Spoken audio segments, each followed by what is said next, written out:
రెనవట్ల గ్రామం అది. మా ఆయనకు ఎలక్షన్ కి నిలబడ్డాడు మున్సిపల్ ఎలక్షన్ లో.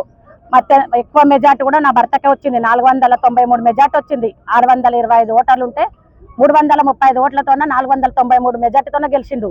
తిరుపతి అన్న ఉండి మీ చైర్మన్ కావాలని అడిగితే మీ ఊర్లో 5 గెలుచుకుంటారా చైర్మన్ చూద్దాం తర్వాత అని చెప్పిండు.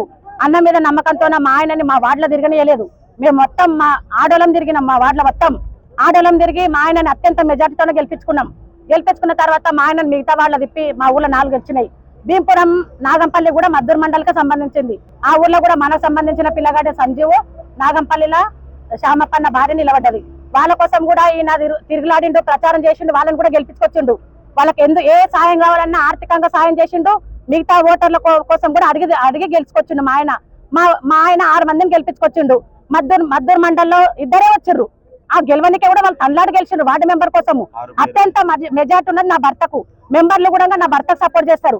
మేము అన్న మీద నమ్మకంతోనా ఇప్పుడు అడుగుతున్నాం. మాకు చైర్మన్, మా ఆయన చైర్మన్ కావాలి. మెజార్టీ మాకు ఎక్కుంది.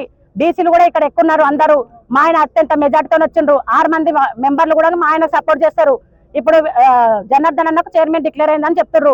నా భర్త చైర్మన్ కావాలి. అందుకోసమని నేను కూర్చున్నా. ఆమె ఇచ్చిర్రా అంటే 5 మందిని గెలుచుకోండిరా తర్వాత చూద్దామని చెప్పిండు అన్న.